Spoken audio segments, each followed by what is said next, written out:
Hello and welcome. Welcome to this special edition, um, Cap Building Revisited Wednesday Welcome Mat Nerds United E6. Thank you everyone for coming. How many people do we have right now? We have whole 7 people. Um, so yeah, uh, I've been away for a bit. I just got back, I think, last Tuesday. Um, didn't qualify for anything for PTCS, but Aster has. So if you have questions, Aster is here. Say hi, Aster. Hello, everybody. Um, yeah. So how have you been since in the past whatever 4 weeks since we last talked?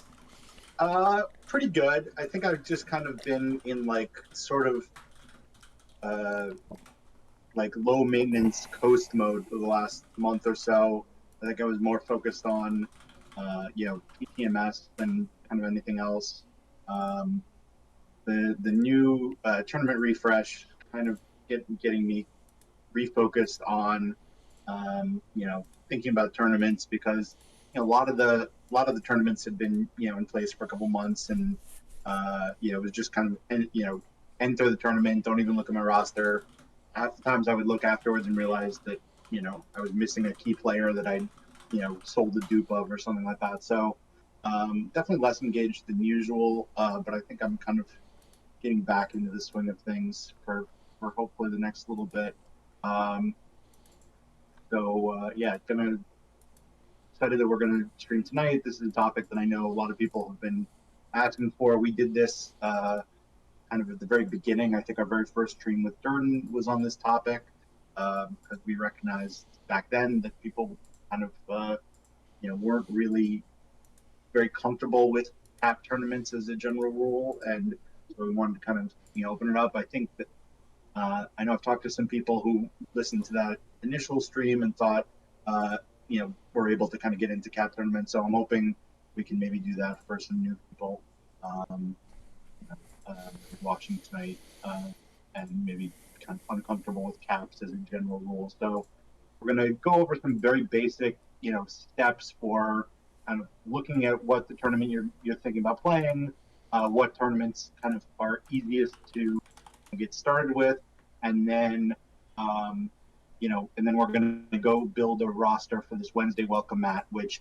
I think is kind of the one perfect tournaments to kind of get started with caps because it's a player pool that pretty much everybody has most, if not all, the cards, and if you're missing one, it's not there's nothing that's that expensive, and then it's also just in kind of an easy cap to build for, and we'll show as we're explaining kind of how caps work, why on the easier side for for building caps. So it's a good starting point to get a feel for what caps are like and how to build for them. I definitely need this. I started out. Well, I think I was able to collect enough data early on to do well, and then as I kind of stopped doing that, my like direct performance went down. So after PTMS, which I think was like right when I got back, and I kind of just like threw something together. I won both my round one.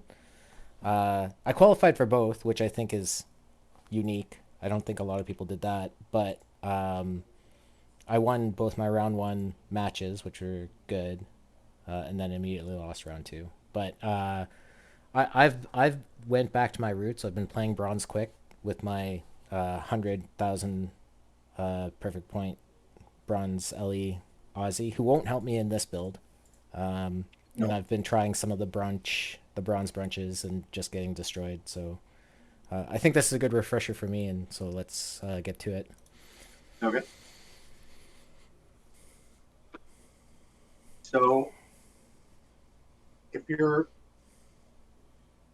want to play a cap tournament, the first thing I think you really have to do is kind of read through the rules of what the format is because it really changes kind of how you want to build in terms of where you want to start and what you want your team to look like.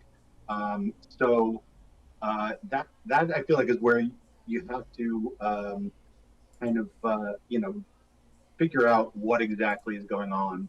Um, and once you do that, um, we're going to talk about the cap number, which is something that we talked about the last time we streamed on this. Is just a kind of a useful tool to figure out what kind of a cap tournament it is. We'll kind of show how the math works for that. It's not that complicated. Um, and and then we'll go through some basic strategies, how to start building, and then kind of toward the end, how to smooth out your roster. Um, oh, Kidneys is incoming with, I guess, from the Warbot stream. So we'll maybe vamp for a few seconds to give them time to raid um, before we get into the specifics. Um, I think on top of this, I don't know if this new tournament batch of tournaments are have that issue, but it's always good to kind of be sure that the roster you build is actually the one that's loaded. I think that's probably something else to be mindful of. But I guess that's just a general tournament concern. yeah, I mean, that's something I think, we can definitely, you know, uh, maybe in more of a general tournament stream, kind of having that consistency of, um, of making sure your roster is the right roster because, as I said, I was definitely not paying as much attention and kind of lost out, on some opportunities because I just wasn't checking to make sure that my roster was the most, up to date roster and, that I hadn't sold some cards or duped some cards that, limited my ability. Although I did make the finals of the tournament where I, I had like a 40 overall left fielder the whole tournament It's because the I new sold meta. cards. It's the new meta. Yeah. Okay, so do you want to quickly?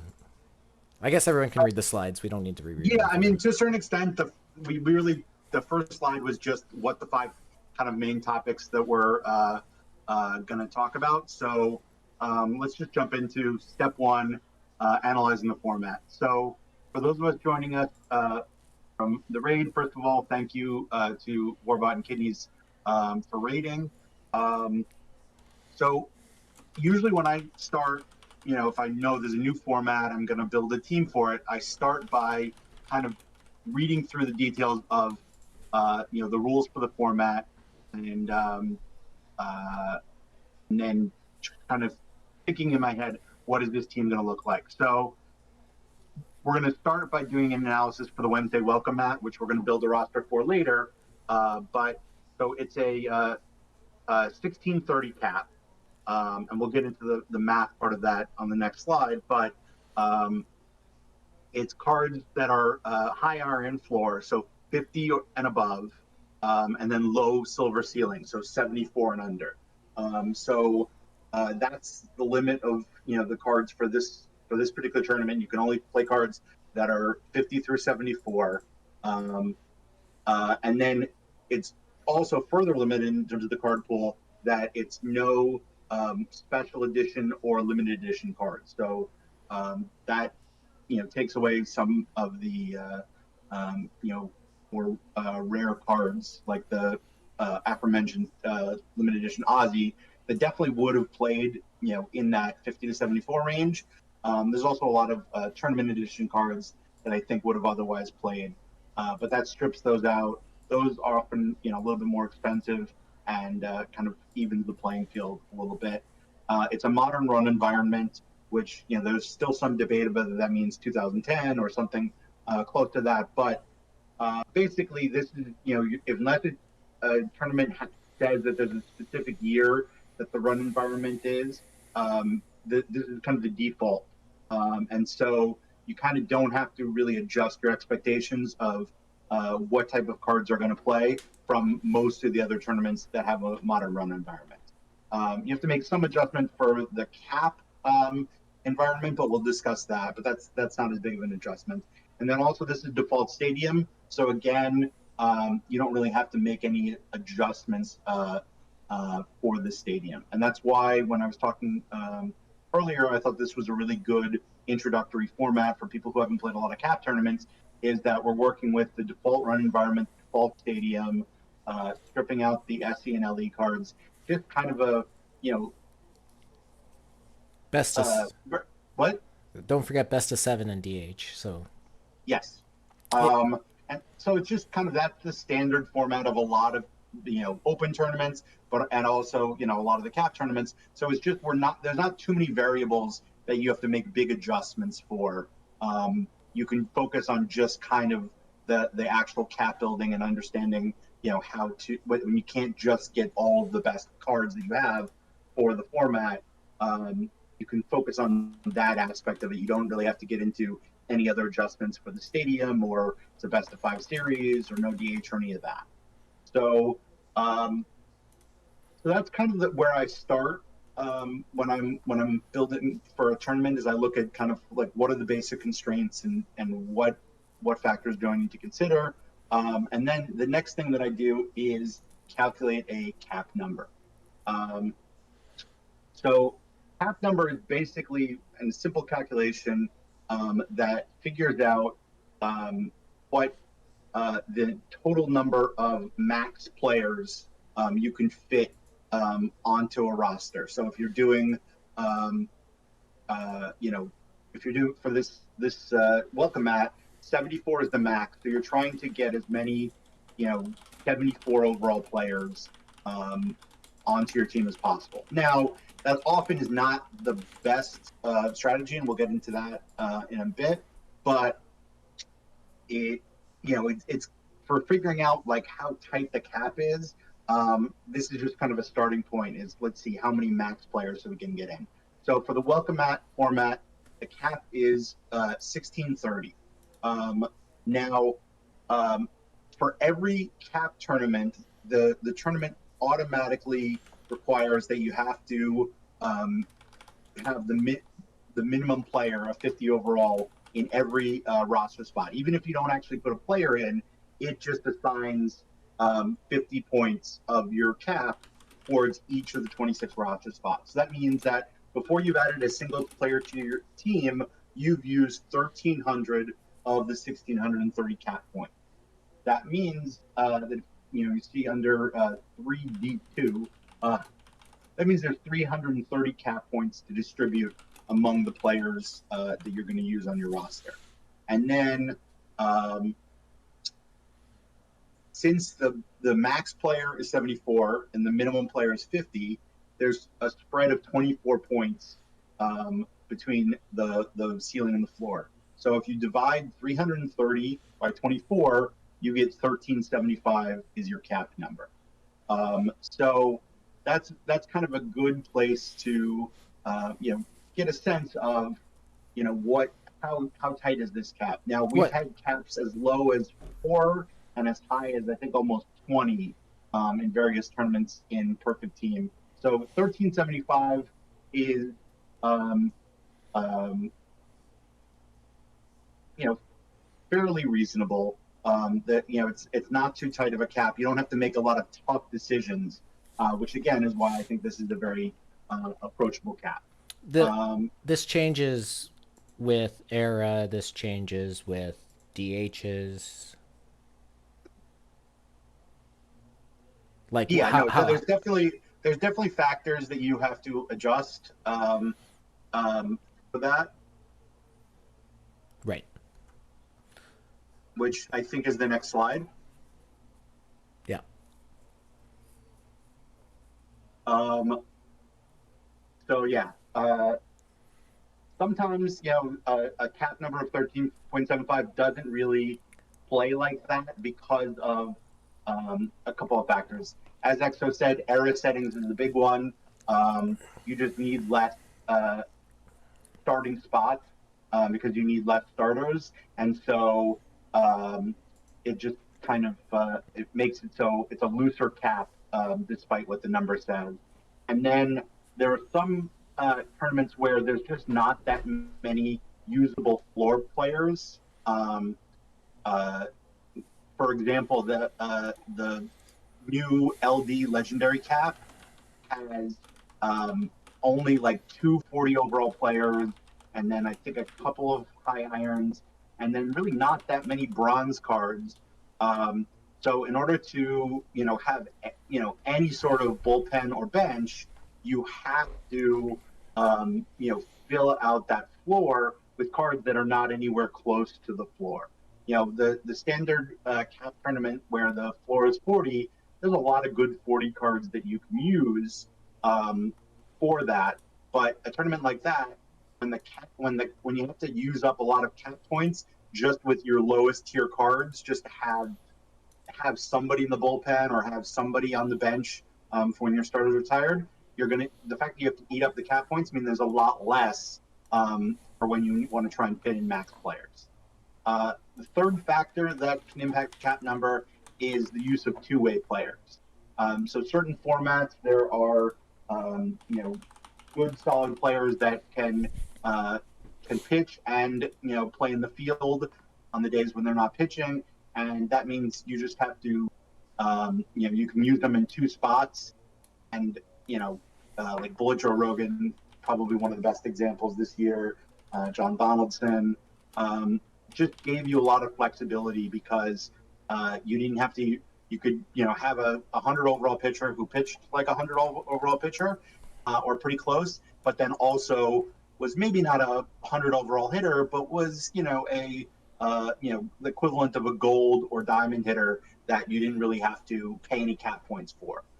So if you're able to use some two-way players, that kind of loosens up the cap a little bit, which can often be very important in some of the tighter caps, like I think the new version of the low cap, they call it the primetime cap, is only a 1475 cap for open, where you really kind of need to incorporate some two-way players in order to kind of have a strong team. And then the last factor, and this is important for the welcome mat, is that the lower the ceiling is, the looser the cap will be. For example, with low silver, the very best cards for the format, and you'll see this when we look through some of the Exos projections, are often a 58 overall or a 65 or a 71. And so even though that's like the best possible player at that position, it's not using up all the cap points. So if you do that over the course of 9 hitters and 5 starting pitchers, you often have extra cap points that could fit a whole nother player, rather than if like a format where the open is the ceiling, the best possible players are almost entirely going to be 100 overall cards, and so you're using the full max number of points for each of those spots if you want like one of the best players at each position. And I would say this is kind of something to consider, is that the lower tier ceilings, the band, like the value on a per card basis almost gets exaggerated, which kind of limits your choices unless you're trying to be creative and like breaking the meta. Does that make sense? I'm not exactly sure what you mean. So just like you said, like some of the best players may be not the max cards. So Right, it makes sense to play those players more often, meaning it's actually like a tighter meta because of that. right. Because if you don't play, like if I play a 74 here, um, then even though I'm paying 6 more points over like a 68, I'm actually getting negative value for playing that card versus playing the 68, unless I'm trying to be big brain and try something that is unusual, which may or may not work. Knowing Right. the engine, like you could win doing whatever. Right. Well, and also the other thing that's important to remember is, for the most part, when we say best for a particular position, especially at a level like low silver, there might be 5 guys that have an overall value of somewhere between 67 and 74 that, depending on um, whether you really like have a certain philosophy, or whether you're going for more hitting, um, uh, or more pitching or more defense or things like that. But really, the overall value between those 5 guys might be tiny. So then you lean towards who's going to save you the most cap points to be able to improve other spots and other positions. Yeah. Okay. What does it mean? So we kind of talked about this a little bit, but if you want to go Yeah, through and that. I wanted to discuss cap number in terms of like what are you using the points for? So, for example, Spores is a 17.4 cap. It's one of the loosest caps right now. So, just thinking about it in terms of, uh, you know, you can fit 9, hitters, a full starting lineup, 5 starters. That's 14. So that's kind of like if you think about it, that's the default. You have to have a roster with, a starting hitter at every position, and then 5 starters, and then everybody else is either a bullpen guy or reserves. Well, in Spores, you get that 14 plus. You still have um, three and almost about 3.5 um, uh, spots were the points that you can use for a backup catcher, for platoons, for bullpen. So you really have a lot of options. You can get in, you can have like one max bullpen guy. You can have, maybe a backup catcher who's almost a max player. And then you can have one platoon and then still have a few other points that you can spread around at different spots. Or you can decide to spread those around, but that's what a really loose cap looks like. You're not making any choices with regard to your hitters and your starters. You're basically just taking the guys that you would play in an open format for all 14 of those spots. And then the choice you're making is, okay, how do I want to improve uh, my my reserves and my bullpen over and above whatever the floor tier player would be. Um, Comparing that to the welcome mat, it's 13.75. So we can fit 8 max hitters and 4 max starters as 12. And then we kind of don't quite have enough to get that 14 max players to cover all 9 hitting spots and 5 starters. But most likely, and you'll see this when we actually build, there's probably going to be a couple guys that are only like 67s or something like that we want to use. And so we'll probably have enough to really have that full max. But then we're going to have almost no points left over um, for filling out the bench and the bullpen. And I just noticed I made an error. That should say filling out the bench bullpen with 50s, because the floor in this in the welcome mat is 50. So that's kind of the way you want to do it. The starters, either the starting pitchers or the starting hitters are going to get the majority of the playing time, and so you want them to be really strong players. And so that's kind of like the default setup. There may be some reasons, and we'll get into them, about why you would want to deviate from that. But generally speaking, that's kind of how you want to set that up. Then, by comparison, looking at a tighter cap, the Thursday Gold Floor Diamond Ceiling cap is only an 8.15 cap, and there's not a lot of legitimate 2A options. So you're really only going to be able to fill maybe 7 of your 14 spots with max players. And then you're going to spread out, a few points among those other, 7 starting spots. And then basically your bench is going to be all 80, maybe a few 81s.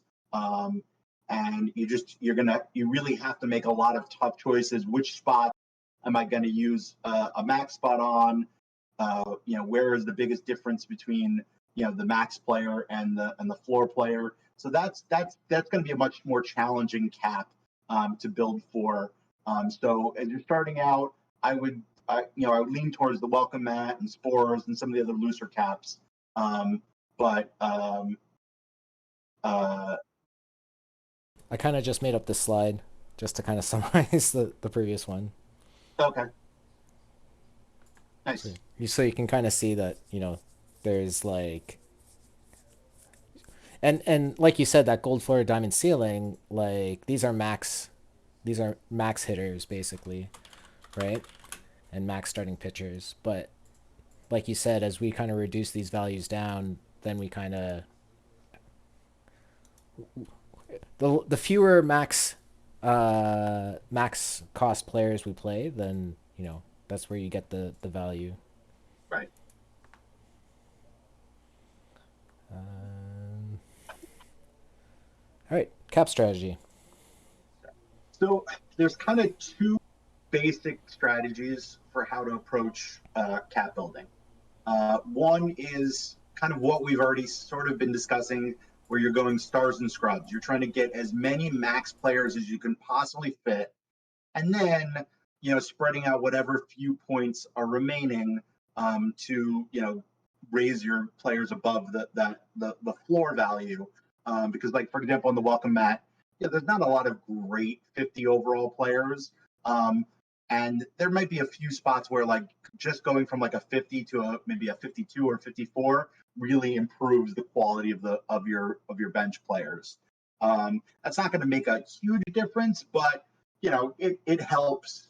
And everybody's sort of going to be working for the same player pool, so you want every advantage that you can get when you're trying to build a roster. So there obviously is strategy involved in which players you use for that, but you're making small mistakes if you're picking the wrong 51 or 52 overall.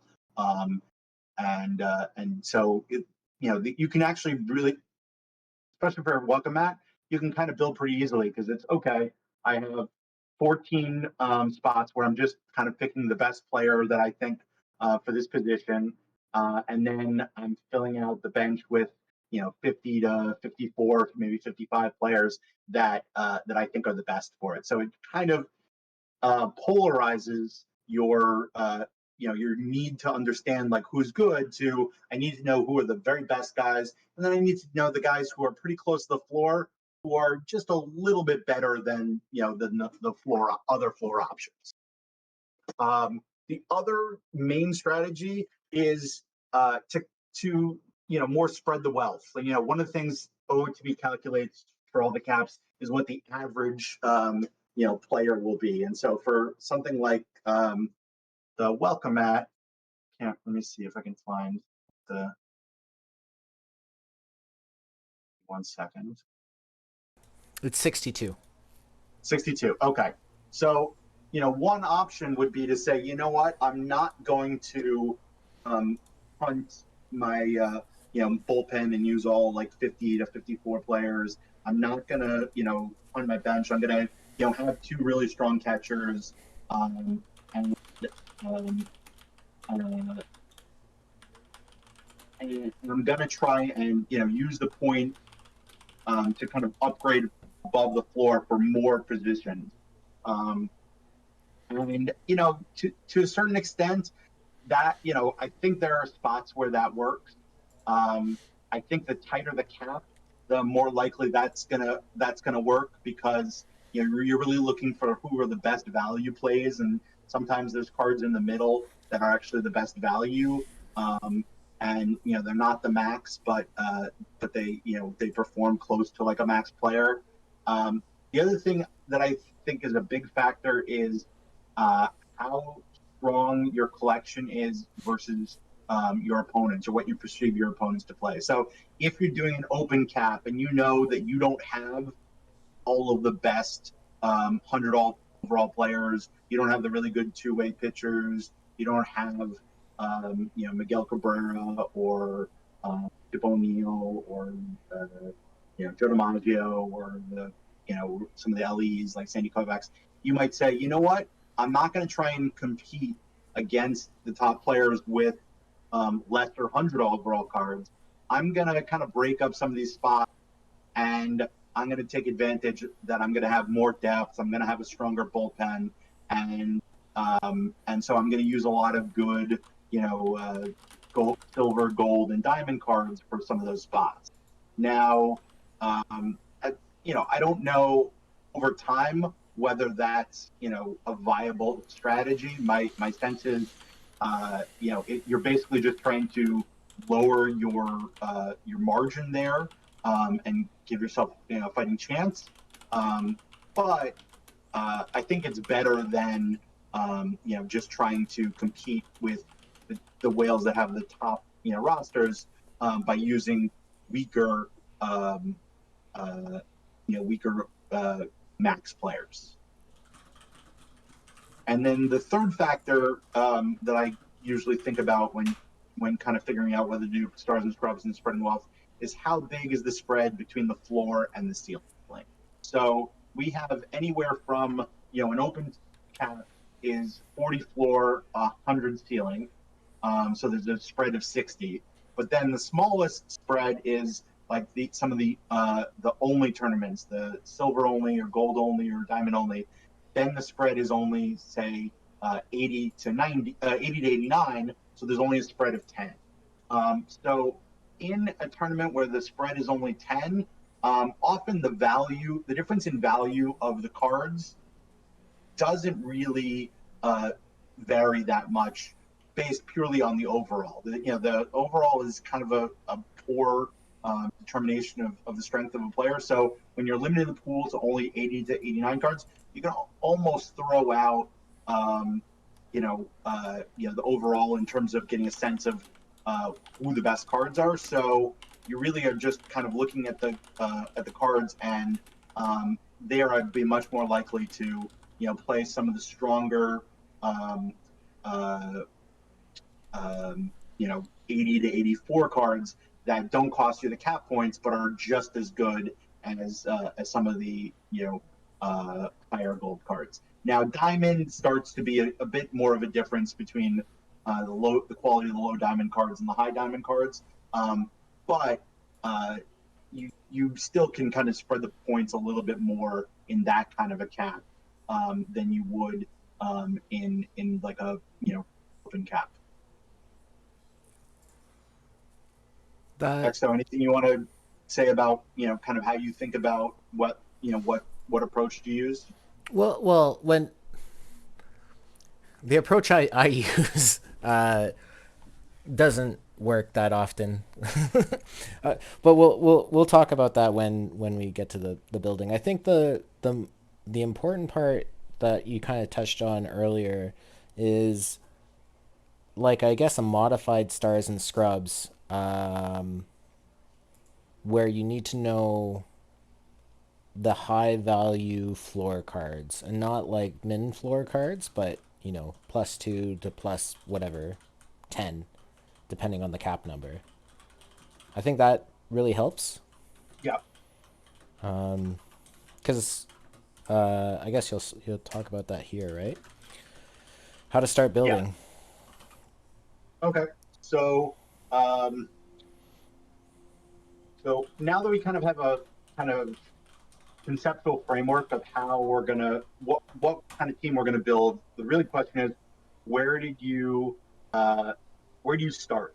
Um, and there's kind of two different approaches. So one is bottom up, is that you start with your lower tier cards at the floor, and you kind of build your shell of this is what my cap team has looked like. And the reason why I call it a shell is, this was something Durden talked a lot about the first time we streamed, and it's a really good concept. Is one of the things you can do, especially for the most of the caps that have a 40 floor, you often use the same 40 to 44 cards in many different tournament formats. So what he does is he takes those cards and he saves a roster that just has maybe 8 to 12 of those kind of common um, uh, common options. Mark, no, you can't use Mathis for the welcome mat because Mathis is an SE, and so he will not be eligible for that tournament. So, in my cap shell, for example, Mathis for a general kind of open cap, Mathis is definitely in there. The 40 Molina card is often in there as my other catcher. And sometimes I might not use both in a particular tournament, but it's a nice way to start that I have my shell with, kind of maybe, 5 or 6, um, relievers that are, 40 to 44. I have, a couple catchers, a couple infielders, a couple outfielders. So we're going to show, a cap shell in a minute, but that's the basic concept. You start with that because then you've kind of already done the work of putting together that shell once, and you maybe need a couple shells because you need a shell for a 40 floor, you need for the 50 floor, for example, for the welcome mat tournament. So it won't work all the time, but it's a nice way to kind of save yourself some time and, kind of don't have to rebuild the wheel with regard to, your floor cards every time you do a tournament. Then the other option is to start with like the max cards, especially like in the welcome mat where you're going to be able to fit in pretty close to a max card at all 9 hitting spots and all 5 starters. That you can just start out by looking, okay, who's my best catcher, who's my best third baseman, and so on and so forth, and put that person in, and then see what you have left to start putting in and filling in the spots in your bullpen or on your bench. That's something I probably should invest in more, kind of the bottom up, because a lot of the Right. times when I build, um, it's very iterative, but that's mostly because I know most of the time who I'm gonna run, just because I know my collection and I know Right. the formats well enough that I can kind of go top down and just Yeah. like, No, I think that I think starting out, I would probably lean toward bottom up because you don't have to reinvent the wheel every time. Um, and also there's there are certain formats where you definitely have to build bottom up. As I mentioned earlier, the new low diamond legendary cap, you have to build bottom up because if you build um, using the cap number and thinking it's a normal cap, you're going to run out of points because there just aren't any floor cards that you can use that. And it's not even there's not good ones. There's not any in that particular format. So you kind of have to do it that way.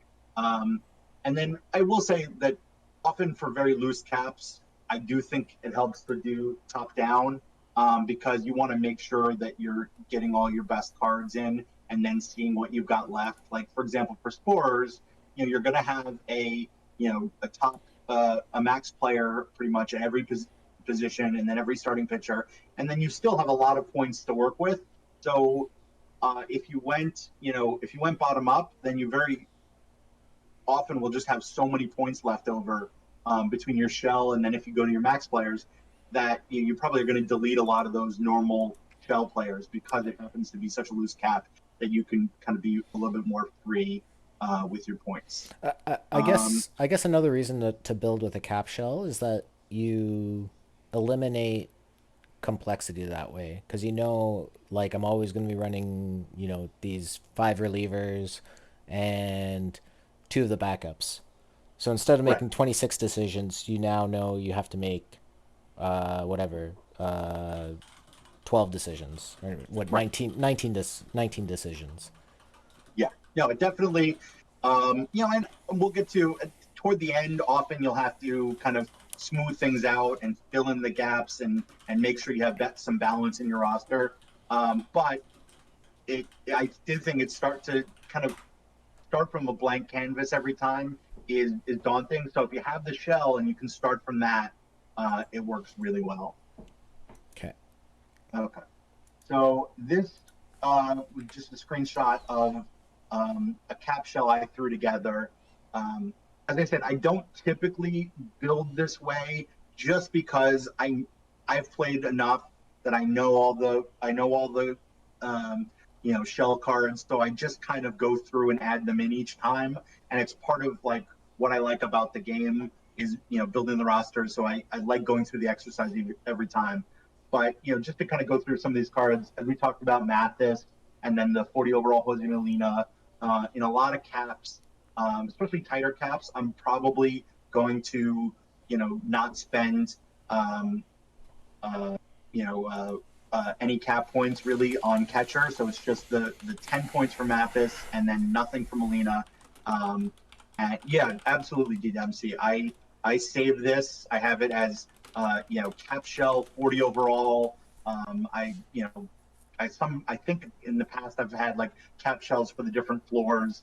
Um, and sometimes it's just kind of a reference of like, if it's a bronze floor cap, that I just have all the good like 60 to 64 cards. And, it's not just the guys I'm, definitely going to use. Some, as you can see, I have a reserve roster partially. Um, Mr. Black, do you really think I prepared this when Iron Z existed? Um, uh, I kind of had to work today, so I did not know that there was an Iron Z, and I don't know. I guess if it's 3 points, I guess I'll use it, or two. It Yeah, like it's ineligible for a welcome though, because it's a yes, of special course. edition. And this cap shell is not for a for welcome mat. This I just was like for because I figured I may play around with building a little bit. Um, and then I have a couple of the strong 40 overall LEs like Jose Canseco and Lenny Randall that I know a lot of people don't have. But I put in on the right side in the reserves, Mike Tyson is a pretty much free card that is pretty close in value, to a guy like Lenny Randall. Also, Stubby Clapp is a fairly new 40 overall card that I've used a lot. Also, this center fielder, Catfish Malkovich, the 41. He's a little bit tricky because he only plays center field. I generally like for my floor cap cards to have multiple positions that they're eligible for, but depending on the cap, you might have the room, especially if it's a cap where you're using one or two-way players, then you often have the extra roster spots. Um, but um, but that's that not all caps fit that bill. Um, and then um, you know if you have a few more cap points to work with, I would spend the extra points to have Peckinpah. Um, Matt Laporta is the card I've been using a good amount because it's a 44 that plays first base, left field, and right field, and has a little bit of more of a bat than pretty much everybody else. Near the floor. So I like having the multiple position eligibility and also something of a bat. Obviously, the 46, Dave Kingman is a guy that I've been using a lot in caps throughout the year because for a 46, he has a pretty strong bat and plays very good defense at first and third, so he can cover multiple positions.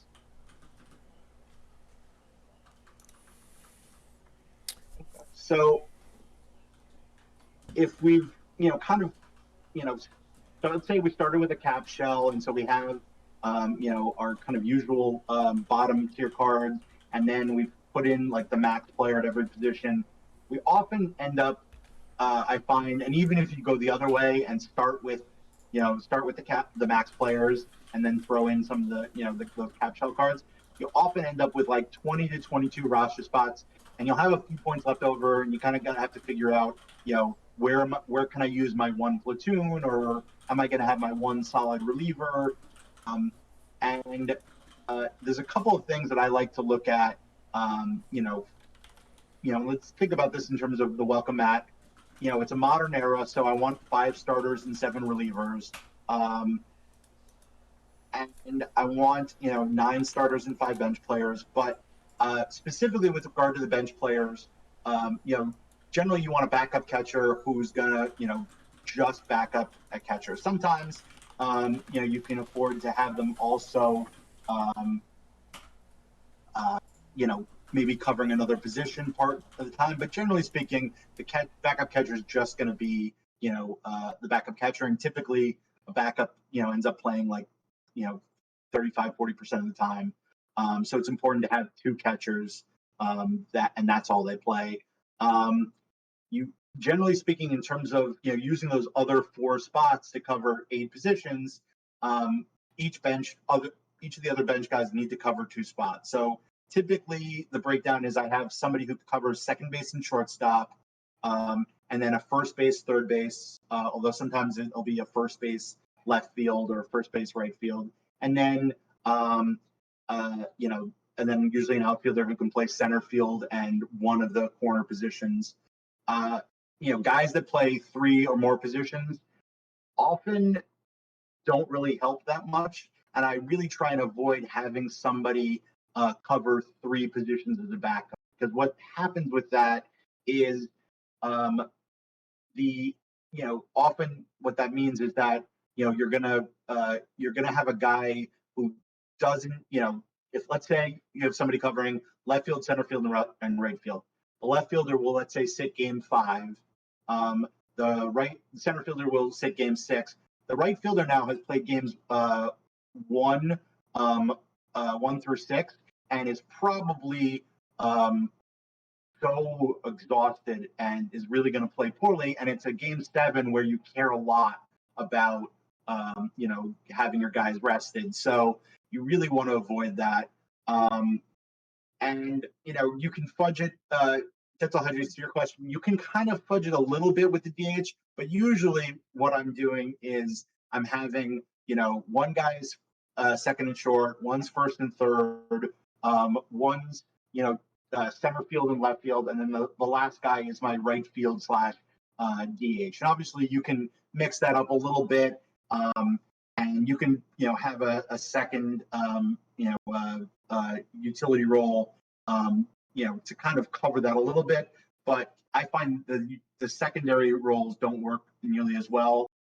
So it's really I want to have primary backup at each position, because then generally speaking, what's going to happen is they'll cover for one of them in game 5, and then the other in game 6, and then both guys will be back to 100% for game 7, if needed. So a while back, I tried to capture this, and so this is, I think, the fatigue after each game. So kind of to the point of like how to maximize fatigue and whatnot. So everyone after one game is 100%, and then after 2 games, this is like potentially based off of total chances and duration of game, and if you're home or away and how many innings you played. But like generally, this kind of held. Uh, so just to kind of see like where players are getting fatigue, like your shortstops are getting fatigue.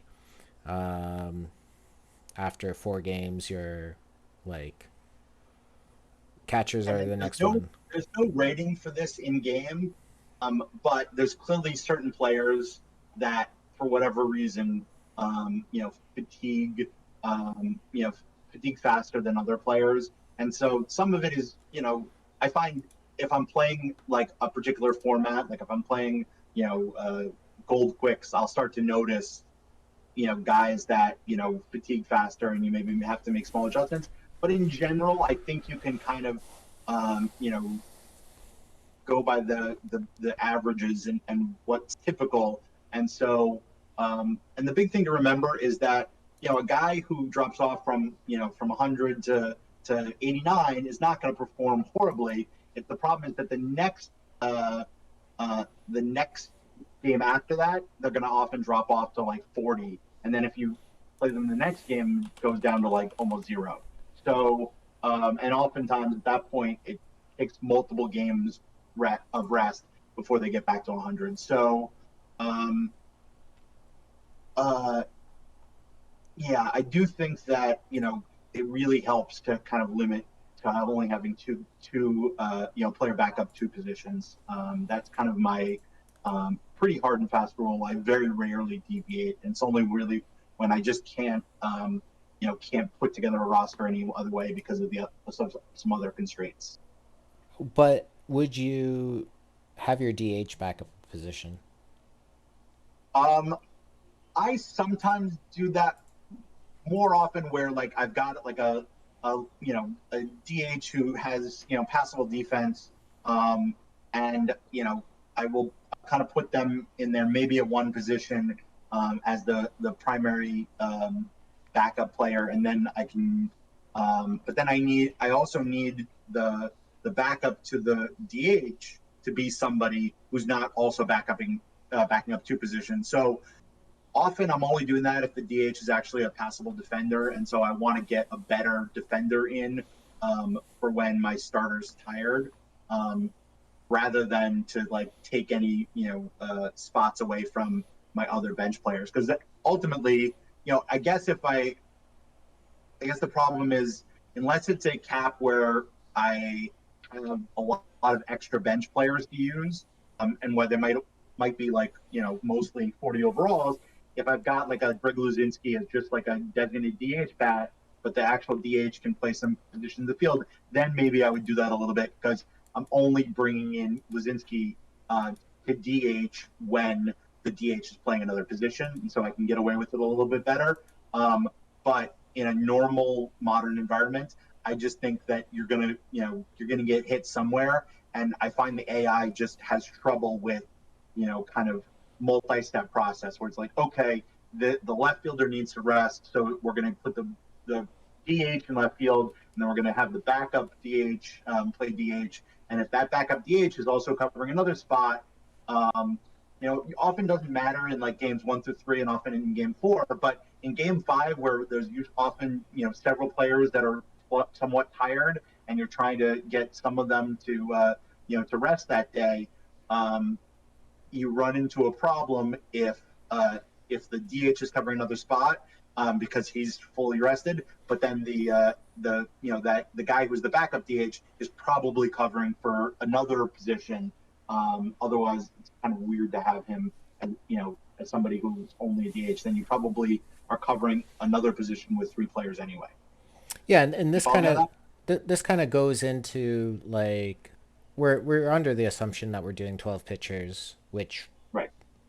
almost like you would never like. Have you ever ran 13 pitchers this cycle?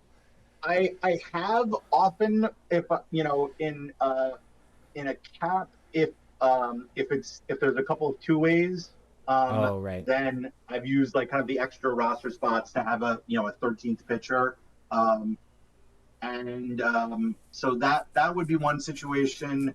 Um, Also, in some of the like 1999 2000 era tournaments, I've often found a way to work in a 13th pitcher, just because I find that the starters get knocked out of the games based on all the home runs a lot quicker, and so you need to kind of have a little bit more pen depth, whether it's quality depth or not.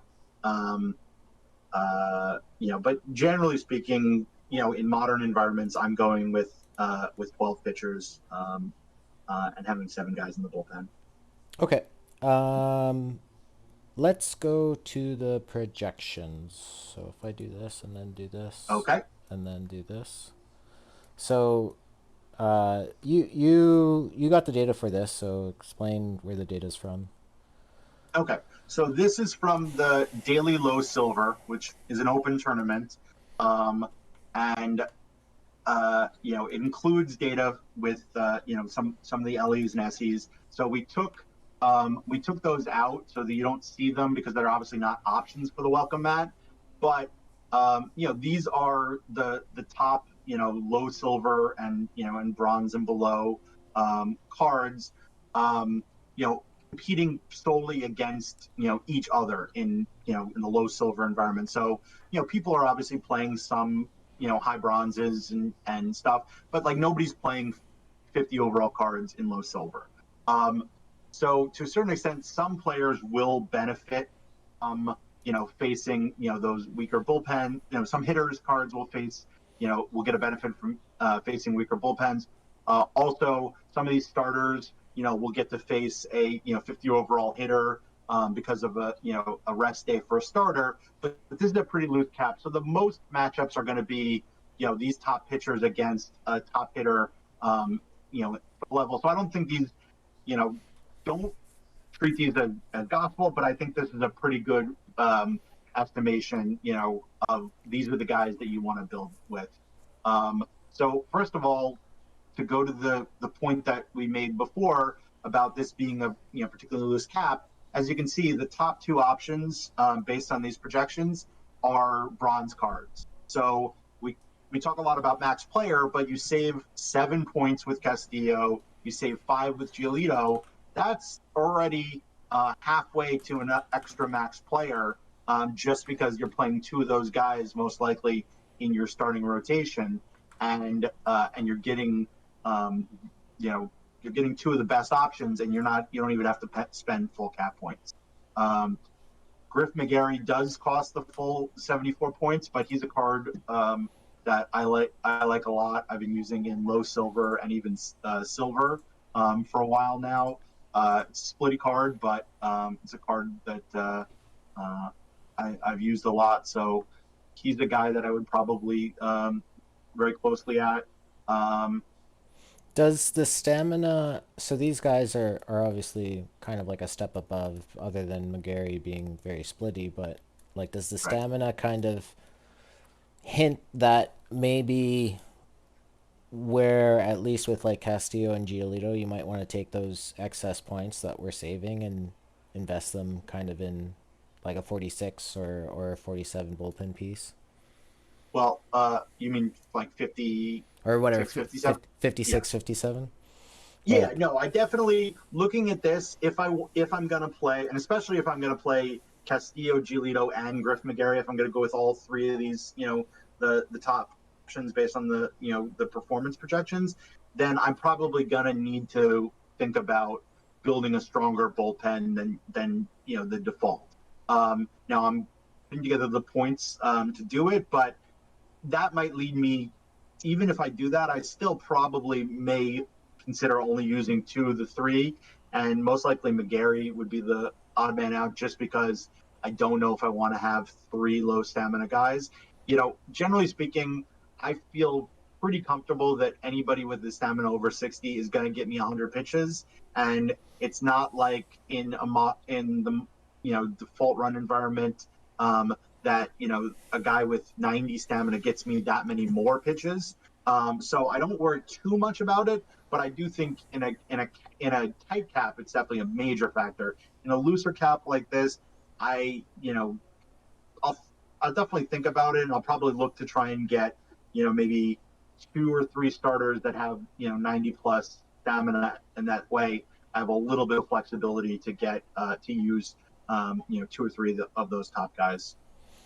looking at kind of the batters, so this I've kind of arbitrarily kind of filtered these based on some of the positions. So I think for catcher and catcher ability, I think I Oh, have it. can we actually go back to the picture 1 second? Sure. I just realized something. Where's Isn't Cliff Lee eligible for this? He's not an LE. SE, is he? I don't think so. It may not like the projections. May not like his walks. Let me see. He should be here. Whoops. Walks would be an issue. It's he has low pitcher BABIP. Yeah, it may think that his pitcher BABIP is way too high. I don't know what his pitcher run value is. Probably. Hold on. I have this fancy thing here. Cliff Lee. Cliff Lee is a 110 WRC plus. Okay, so that just doesn't like him. Wow, Doesn't. yeah, he doesn't make the list. Okay. Here, I can bring this up. Again, this is like Aster says, this isn't gospel. So there could be issues with this. Because I didn't think he'd be the top option, but I thought he would be. My expectation would have that he would have been on the page. Yeah, it thinks Uh, his BABIP is 344, which is like the worst BABIP. okay. So if we go and look at the pitching regressions, like the BABIP is a little funky. So, which, Okay. because I don't even know what is, never thought I'd see the day. Uh, yeah, don't know what to say. Okay. Uh, Well, I mean, I would just say that, you know, obviously, it's tricky, especially when you get down to, the lower tier cards. It really sometimes can be hard to see, um, who's going to work. The idea generally, I generally avoid players like Cliff Lee that have really low pitcher BABIP. Um, the rest of his stats I think come very close to making up for it, but that's a card I might try and then see how he does in a tournament or two before I really kind of make a decision. Um, but because he does save you, a few cap points, and I think at least has a little bit better stamina. Um, you know, I'd at least consider him as an option, but I'm not sure that he's like a must play. yeah, it has It just has the. It doesn't care about the home runs. It still Right. doesn't. Because this is a little. Yeah. So what? Let me just take a step back and say what this pitcher WRC plus is trying to calculate is, uh, we are calculating the weighted runs created based on the format's like the value of home runs, hits, and all those things. So I guess just because home runs are have such a high run value and or not even home runs, but I guess BABIP, Right. it's thinking that like even though he's not going to walk anyone, even though he's and this is something that I guess doesn't consider defense, the BABIP rating, right? And that's why like Right. Dave McNally has the ghost of Brooks Robinson playing behind him, but Cliff Lee has not Brooks Robinson playing behind him. So I think that's where like BABIP kind of makes things a little wonky and definitely harder Right. to project. Well, and that's also something to take into consideration. If you're going to play, Cliff Lee, you probably want to, have a stronger defense than you would, playing somebody with, somebody like McNally who has that strong, BABIP, PBABIP built in. So, yeah, it's just one of the things that, like, as you kind of advance more and get more comfortable with building caps, these are the kind of the small considerations that will look at. But generally speaking, to kind of keep it simple for starting out, look for the cards that have kind of strong across the board profiles, don't have major weaknesses. I would say often if I'm because again we're talking about low silver bronze cards, kind of I'll have some often have some blemishes. The area where I'm willing to kind of accept the lowest value is control. I just think that uh, you don't get punished that much for a guy having, let's say, 40 or 50 or even 40 control, but often a player that has that low of control will have really strong numbers in stuff and PBAPIP and still ends up performing well. Like Branca and Lundgren here. Like Lundgren doesn't have the K rate, but Right. he has the home run and the BABIP suppression. Yeah. So batters, Yep. kind of going back. So batters is just kind of randomly. So we're at 60. 60 low for modern.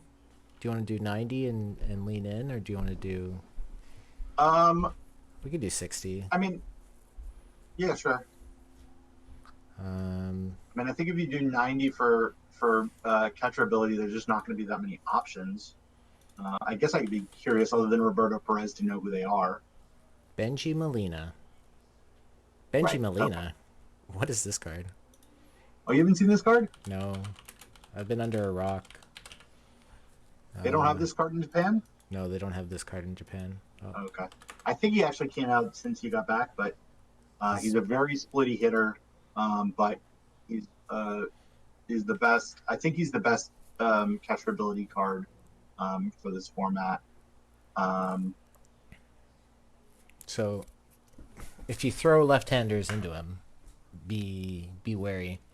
Um, and then if we go over first base, Julian, Brothers, Jaha, Bilko. We go over to second. What's a good infield range for second? um, I think for this probably uh, uh, I don't know. Wow, these guys are really low range. I don't know. Put up do like 75 and let's see, because none of these guys. Caminero is probably a good pick. Harding is probably a good pick.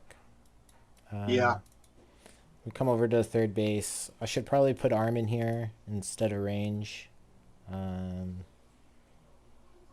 but Hernandez, Yippee, Yiddy, Kappa, yeah, Nomar. These are all probably all playable cards. yeah.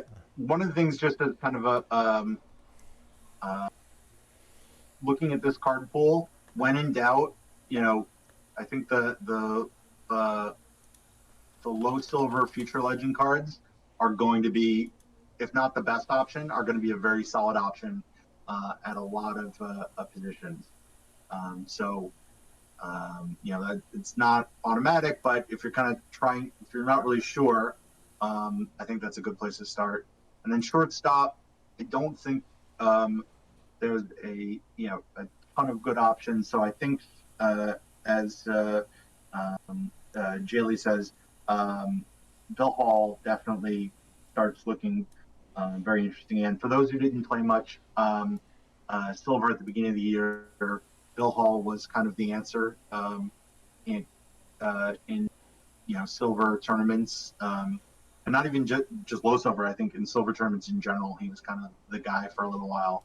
Um, and you know, I think he's been surpassed in most formats, but a lot of the guys who have surpassed him aren't eligible for this format. So he's definitely a reasonable option. Um, and then you know, Left looking at just field. Sorry. left field, yeah, I mean Hamilton. I think that that V right bat is just really. I think he's the best V right bat. Am I right about that? Looks like it. Yeah. Yeah. Maybe Julian. Oh no, he's one. He's just slightly better than Julian. Yeah. So yeah. Um, so yeah, he's a guy. You know, generally speaking, I will say for cap tournaments, I try and avoid splitty players because you know you don't have a platoon there, so you can't hide.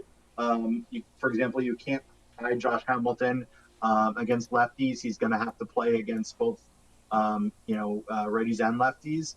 Um, Now you may look at the player pool and realize there's just not a lot of lefties that you know he's going to face, and so you're willing to do it. But um, you know, and then obviously if a guy's really splitty, but you know the split is that he's really good versus lefties and not good at all versus righties, he becomes a lot less you know useful in a cap tournament because he's only going to play up to his ability against pitchers that he doesn't face that often. So uh, obviously I'd like guys who are balanced first, and then I second is if I can't get that, I want guys who are going to mash versus righties because in pretty much every tournament format, um, uh, you know, it's you know it usually is more righty heavy, um, and so you know those guys are just going to get more at bats against their strong side. And then going through the outfield, probably the new Almora card. I think I'm running him in bronze. Probably the pick here. And then Yeah, right field, you can probably get away with Hamilton or yeah. Farrell. Would you two-way Farrell? Um, Where is Farrell on here? Is he? He doesn't look I like he's.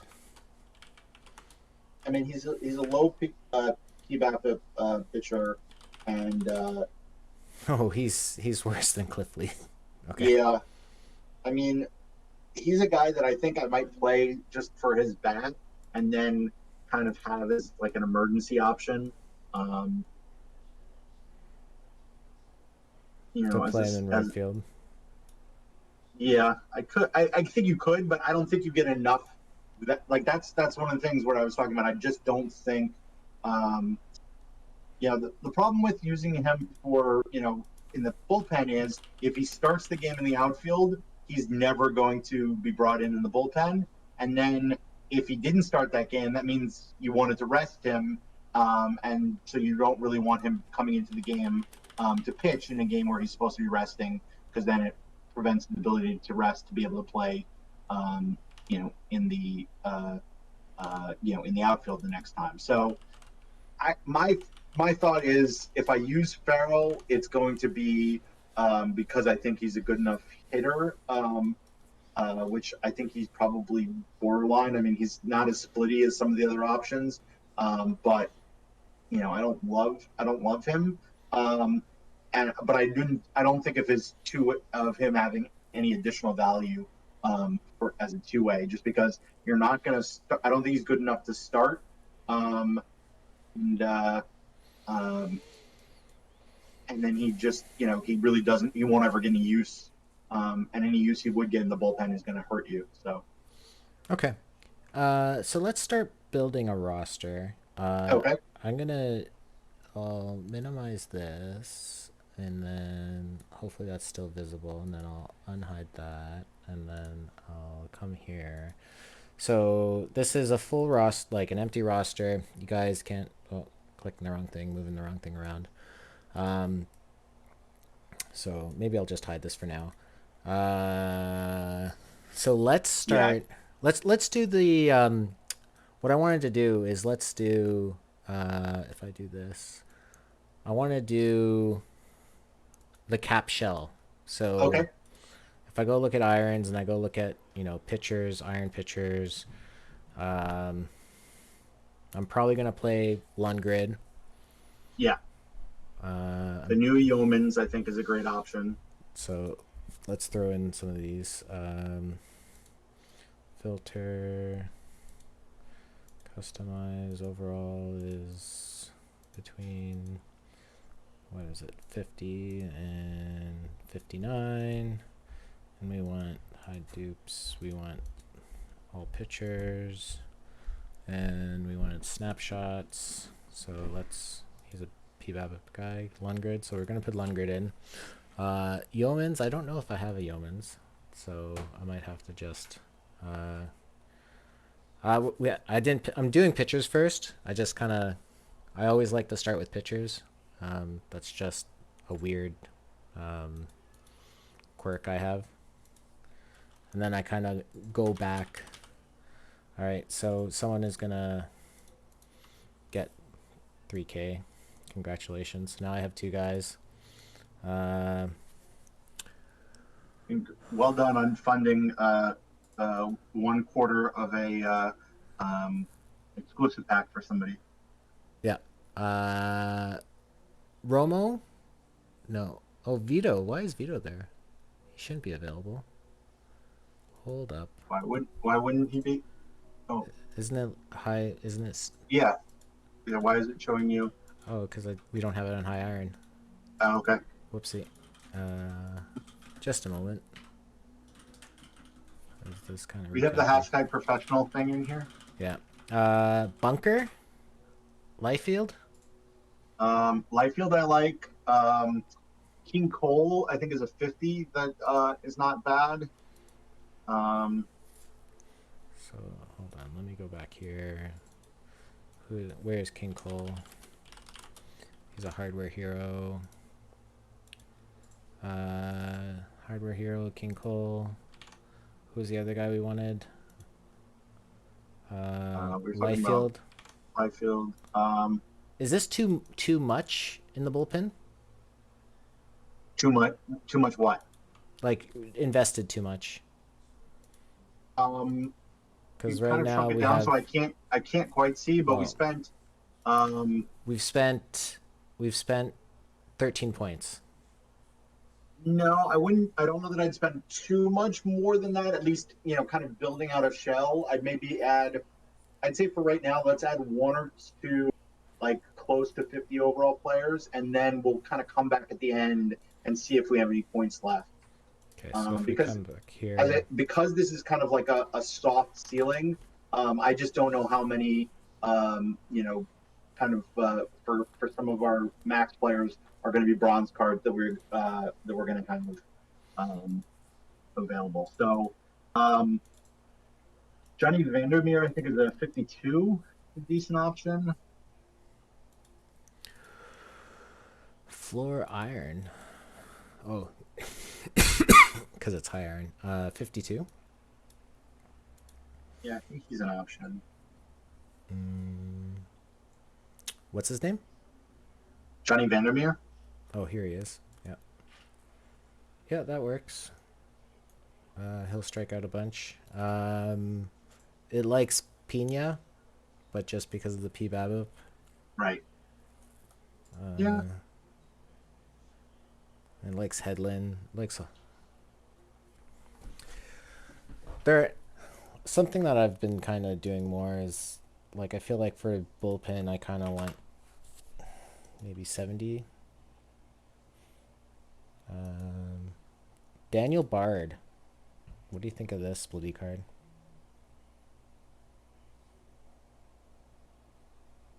Hello? Yep. No, I'm just looking at it. So that split on the PBAP is That's big. big. I don't know. Jason Bear. This isn't that bad of a card. Doesn't really do No. anything well, but for 1 point. Yeah, I like that. I like that card. And so that we're now at 6. Okay, so this leaves us 1. So now let's go look at let's go back to the You want to go look at Excel starters? and then well let's look at catchers, like who would we want to put in Okay. for in the iron space. I'm guessing Jelly Jackson looks like probably a good pick for 5 points. I think he covers a bunch. Yeah, there's a 50 that Downing is not a bad spot if you don't want to spend any points on your backup catcher. Not much of a bat, but I think he has pretty solid defense. Yeah. Um, So if we go to catchers and turn off that. So Downing, yeah, if we're gonna invest in that, shortstop. Let's go up to 55. Whoops, I should probably close this. Shortstop, taking the what was it, Mr. Who was it? Mr. Black's defense, cheap defense.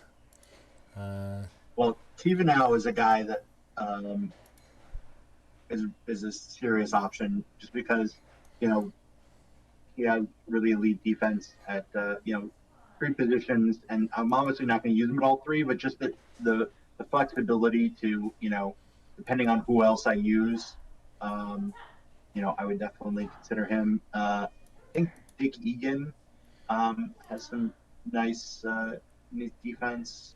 but if I'm already paying up for Theveno, Right. No, I'm just saying if you want an option like that's completely at the floor, to have a second base shortstop, it's pretty decent. But I think given the fact that this is kind of a loose cap, um, spending the 3 points for Thiva now is eminently reasonable. now, do you think do you oh 2 extra points for like a very superior bat? Right.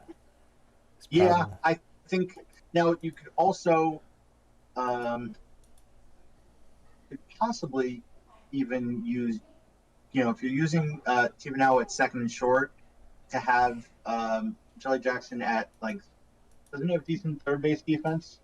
no, he's untrained at third. No, he doesn't. Okay, so that's the problem because I really wouldn't want to use Jelly Jackson as a shortstop, um, but you could have. I mean, you could use him as like I guess second base and left field, and then play Tivano at shortstop and third as your backup.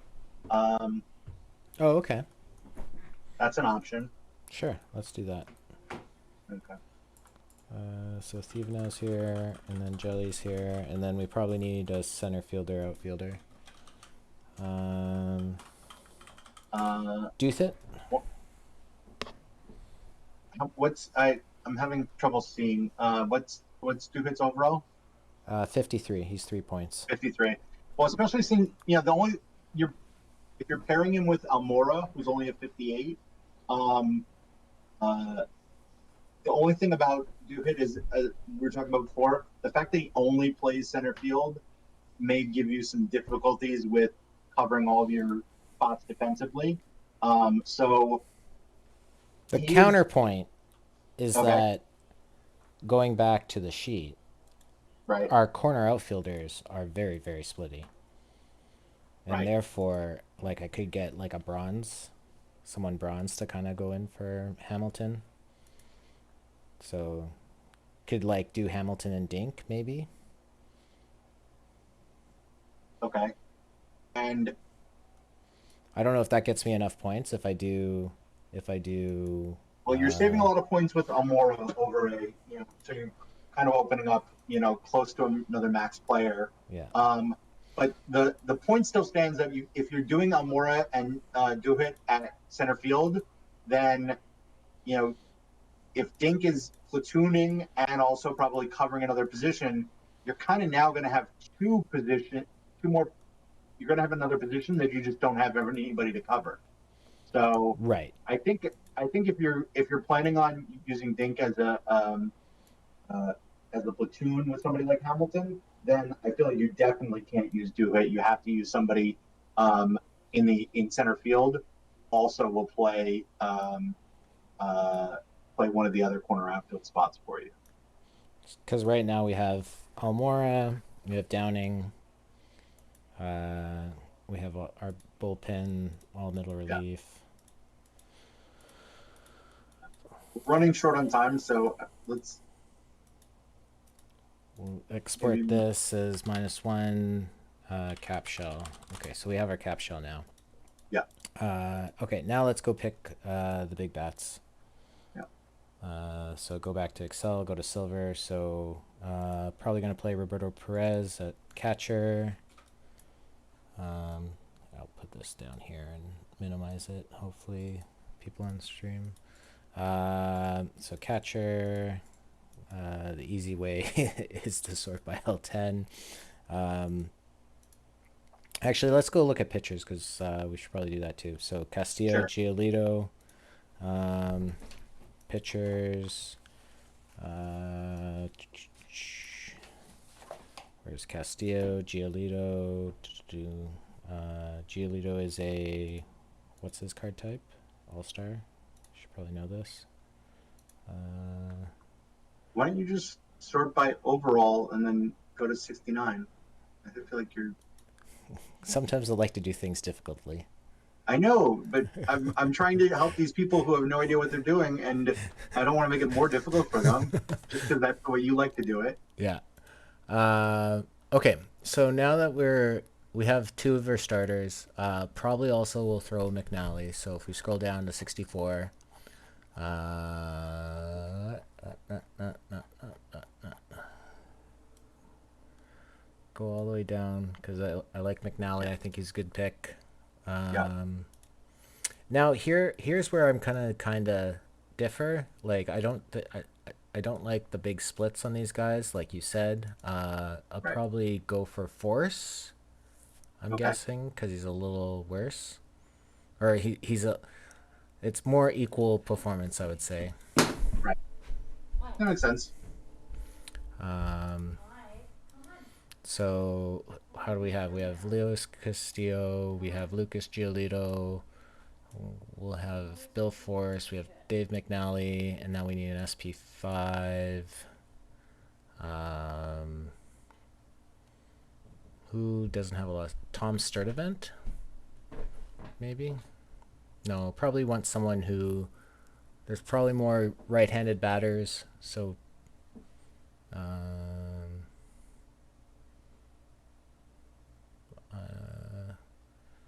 that's Wilbur Cooper. I guess it's Wilbur Cooper.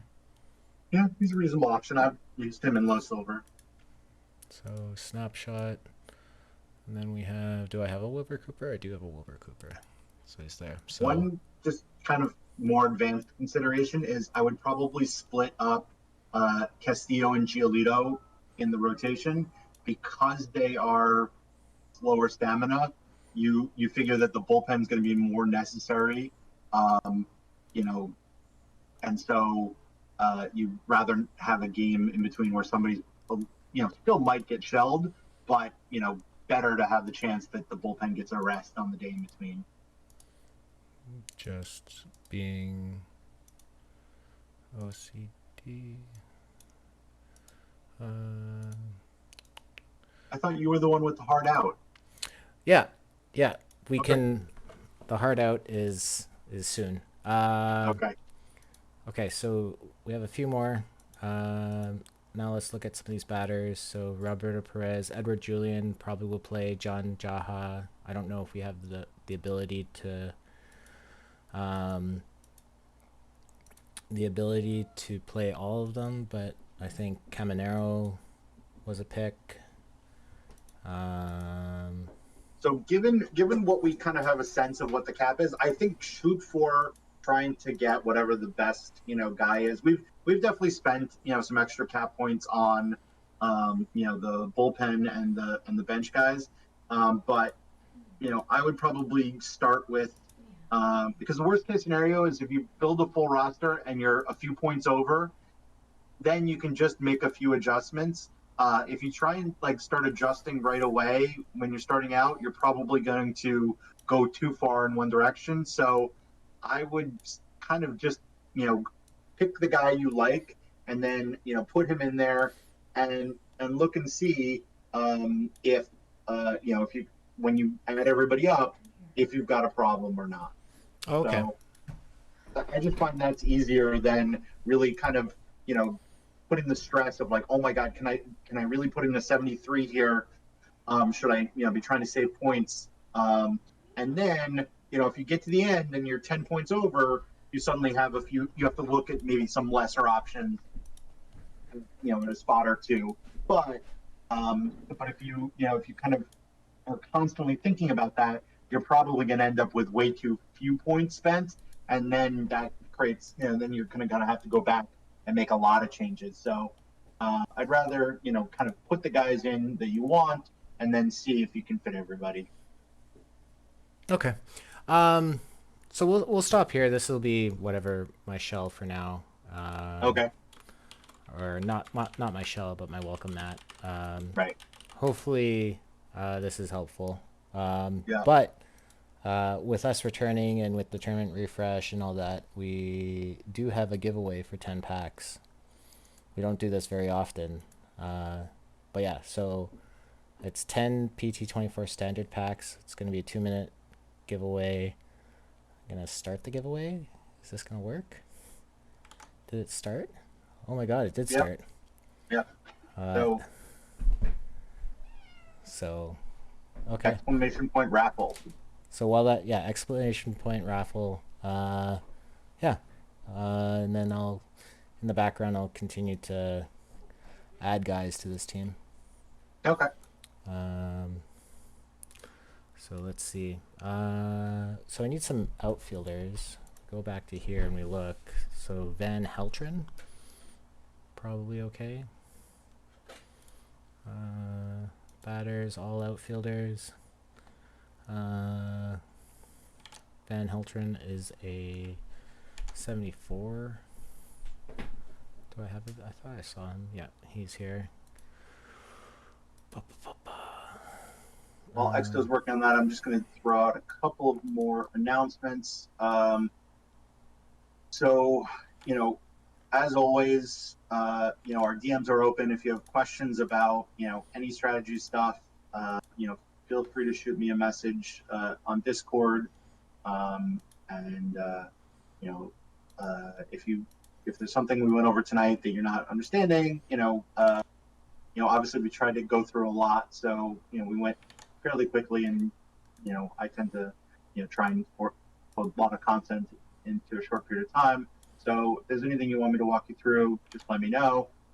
Or if you have questions for Expo as well. I'm probably gonna try out doing some solo streams. I have to get over the hurdle of I have no idea how to do it. I think I did it once like a year ago. So I may do some kind of test ones in the next couple days to see if I can figure it out. To do an occasional one. Exa has been doing some streams on this channel with his online league. I recommend you check those out, especially if you're not sure what online leagues are, and just to see. It's kind of a different but very fun way to play the game. So if you're curious about that, definitely check those out. You guys have your big draft coming up, right? We just did the draft. We're in the 5th week of the season. 6th week of the season now. So we just rolled into May, I think. So Okay. all right, I'm going to pick the winner. We've had 17 entries, so good luck to everyone. And the winner is Mr. Wrestling W2. Congratulations. If you whisper me or Aster in Discord or through Twitch, we'll hook you up. So, Okay. Well, thanks everybody. Hope you enjoyed the stream, and we'll try to do it again sometime soon. yeah, thanks Have a good night, everyone. everybody. Let's see, is there anyone to raid into? There's FK and Kamish, so we'll try that. Mr. Wrestling 2, okay. Raid, hold on, just making some notes. Official channel in a few minutes. I have to go, but maybe FK.